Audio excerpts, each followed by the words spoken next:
What if I told you that in some countries, being Catholic was once a crime?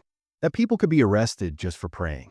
That churches were shut down, crosses were removed, and faith was pushed into silence? Most people believed that Catholicism would disappear forever in these places. They said it was finished. They said it was over. But today, something shocking is happening. Catholicism is growing again in the very places where it was once illegal. And by the end of this video, you'll understand why banning faith never worked and why this comeback is stronger than anyone expected.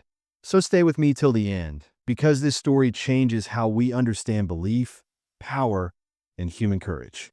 For decades, governments tried to control what people believed. They believed that if religion was banned, people would forget it. If churches were closed, faith would fade. If priests were removed, belief would collapse. On paper, it sounded simple, but real life is never that simple. Faith does not live on paper. It lives inside people, and that is something no law can fully control. In many countries, Catholicism was declared illegal. Churches were taken away. Public worship was forbidden. Children were taught that religion was dangerous or useless. Families were warned to stay away from faith if they wanted to stay safe. Fear became part of daily life, and slowly, Catholicism disappeared from public view, but did not disappear from hearts. Behind closed doors, something very different was happening. Parents whispered prayers to their children at night. Small groups met quietly in homes. Old prayer books were hidden like treasures. Holy days were remembered even if they could not be celebrated openly. Faith became quiet, but it became deep. When something is practiced in secret, it often becomes more meaningful. Many people suffered during this time. Some lost jobs. Some were watched. Some were punished. And yet they held on, not because it was easy, but because faith gave them strength. When life felt controlled, faith gave them freedom inside. When truth was limited, faith gave them hope. Years passed.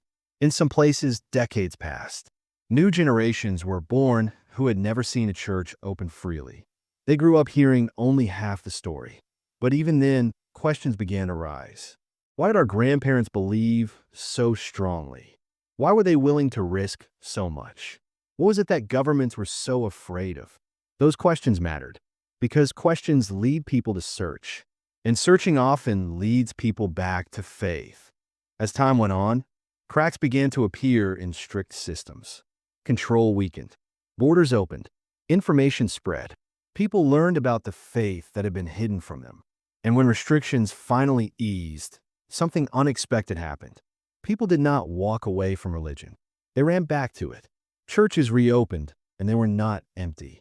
They were filled with people who had waited their whole lives for this moment. Some cried when they entered. Some brought their children so they could finally see what had been forbidden. Bells rang again. Prayers were spoken out loud. What had been silent for so long finally had a voice.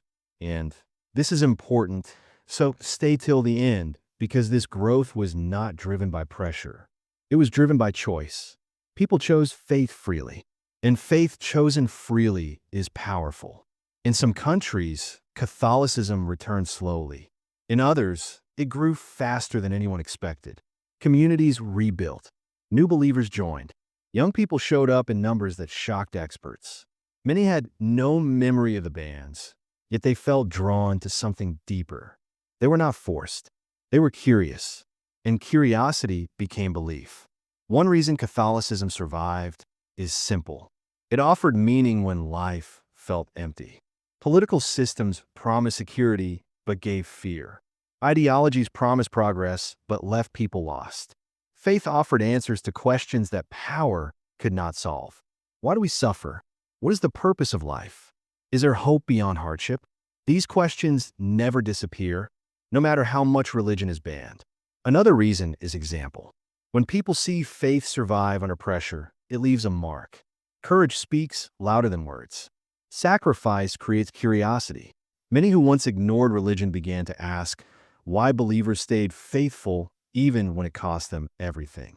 And those questions led many to explore faith themselves.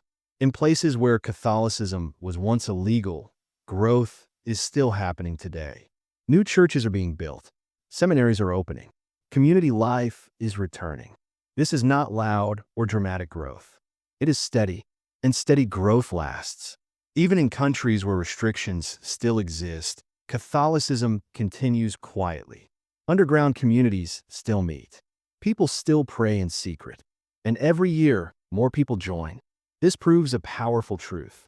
Faith does not need permission to exist. It only needs hearts willing to believe. History shows a clear pattern. Every time Catholicism was declared finished, it survived. Every time it was pushed underground, it came back stronger. Bans did not destroy it. They tested it. And what survives testing becomes stronger. This story is not only about Catholicism. It is about human nature. When something gives hope, people protect it. When something gives meaning, people pass it on. Even in silence. Even in fear. Today, Catholicism is growing again where it was once illegal. Not because it is forced, not because it is popular, but because it speaks to something deep inside people. Something no law can erase. So when you hear that faith was banned, remember this. A ban is not an ending. Sometimes it is the beginning of a stronger return. And if you stayed till the end, now you understand why Catholicism did not disappear. It waited, and now it is growing again.